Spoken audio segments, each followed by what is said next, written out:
everyone, it's Maki. The Gundam series is really heating up, isn't it? The Annie Gundam build medals has also been released.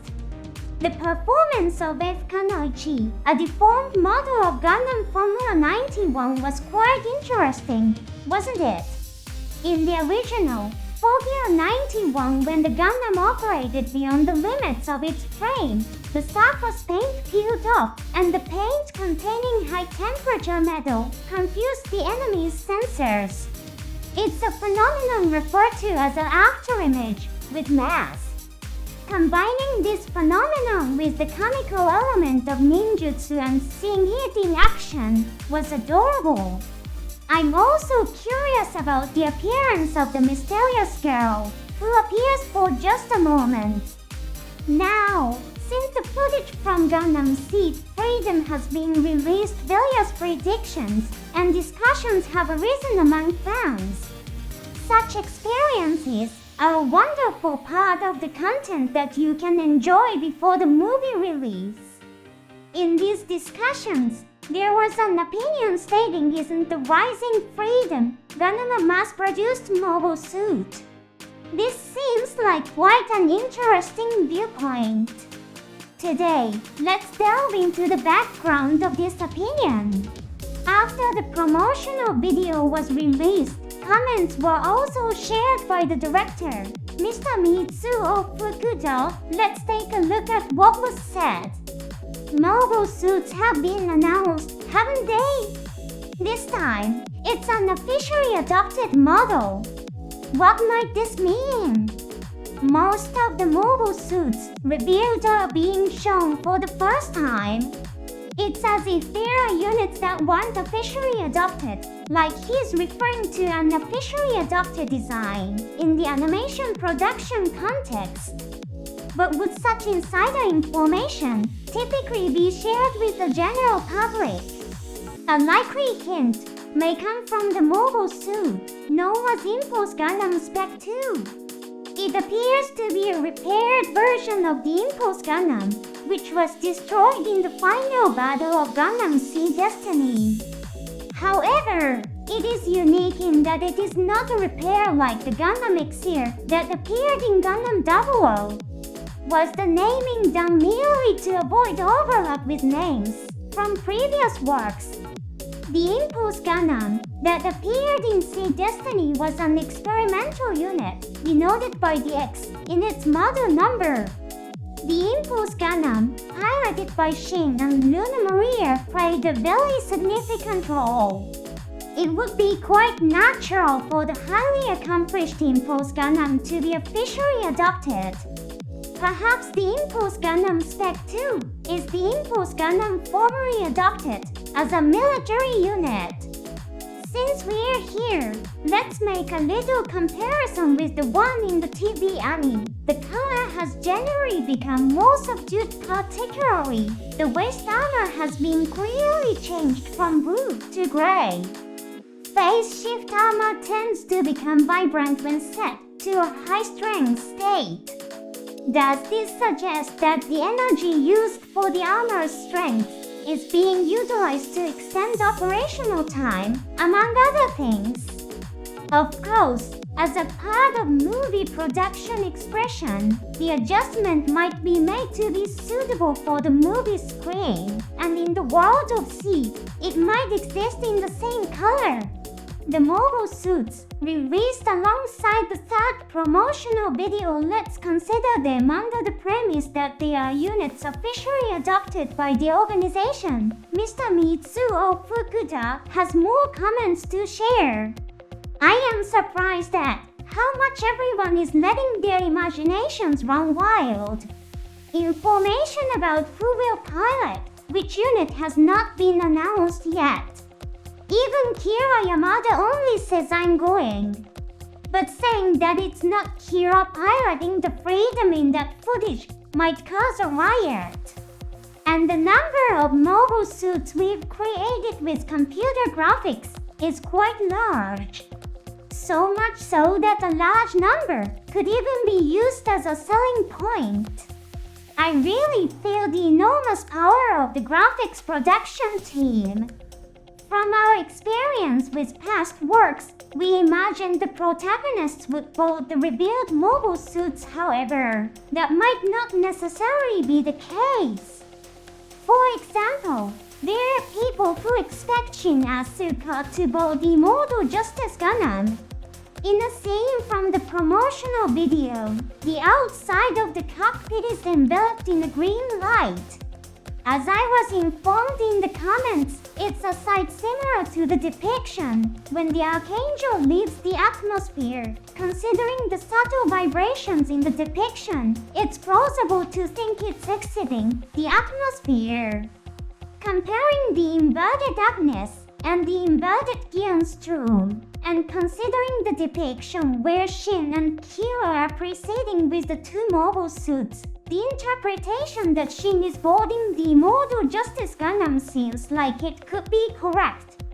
Also, Mr. Fukuda uses the word freedom in his comments. He communicates freedom, not rising freedom. Could this just be related to a character limit?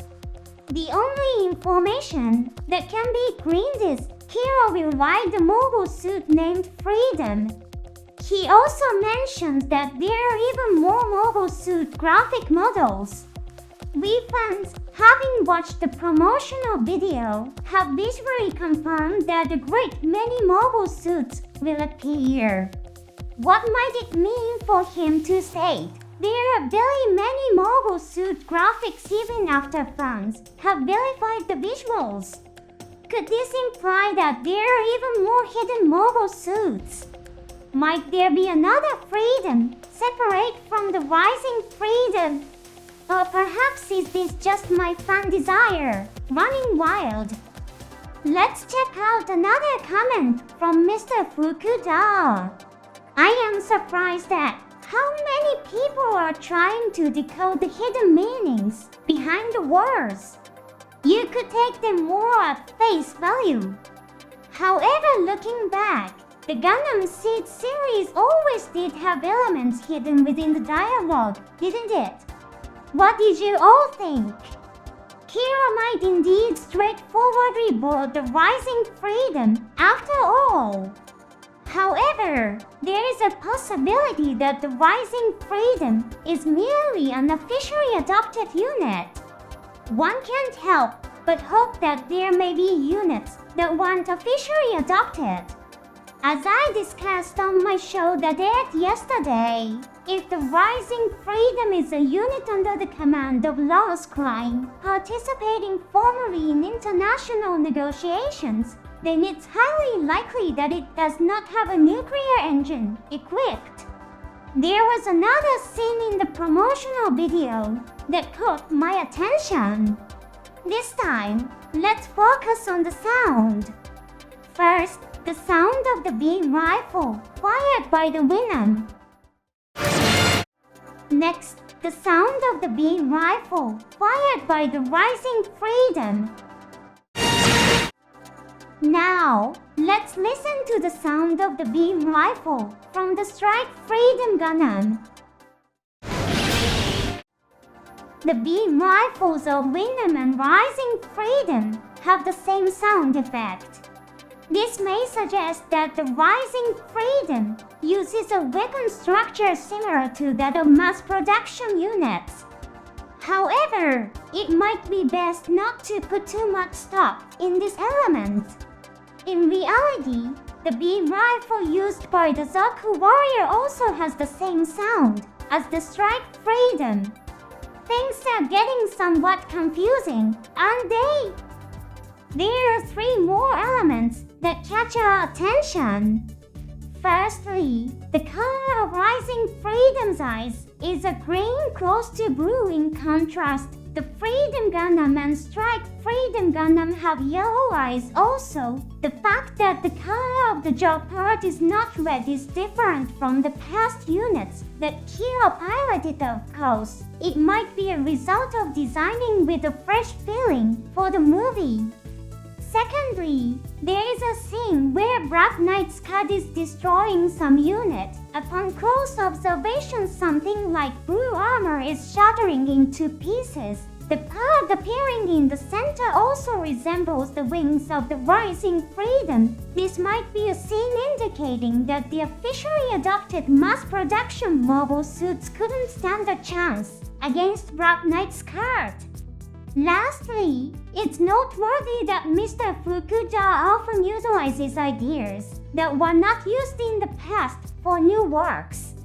The Calamity Gundam, which appeared in Gundam Seed, was intended to be featured at about 1.5 times the size compared to other Gundams. However, it was opposed by the department responsible for plastic model sales, leading to its current size. This idea later appeared in the form of the Destroy Gundam. Also, during the planning stage, Freedom Gundam was proposed by the director with the idea that one unit uses 3 striker packs. However, it was modified by Mr. Kunio Okawara for the reason that it won't look cool, as it is leading to the birth of the Freedom Gundam. This idea later appeared as the Destiny Gundam and Perfect Strike Gundam, which appeared in the remaster. Strike Freedom Gundam has a setting where ZAF developed the data as a mass production mobile suit of Freedom Gundam, and Lost Crimes Organization obtained it, heavily modifying it to complete the unit. The unit named Freedom has an inherent association with the idea of mass production. Perhaps Rising Freedom might be a mass production mobile suit that has been officially adopted. This time we have analyzed what kind of role the Rising Freedom Gundam plays. What kind of information will be released next is becoming something to look forward to every month. With the release set for January of 2024, there's still quite a bit of time left. I find myself oscillating between the desire to see it soon and cherishing this time where we fans can enjoy imagining various scenarios together. The fact that there are more mobile suits existing than those currently revealed makes the ultimate enemy quite intriguing as well. A staple in creative works is the White Knight being countered by a Black Knight, and popular in hero tales are King of Knights figures, such as King Arthur, and I wonder if a mobile suit, like White Knight Ruler, will make an appearance. Let's continue to keep an eye on Gundam Seed Freedom. Until next time, see you again in the next program.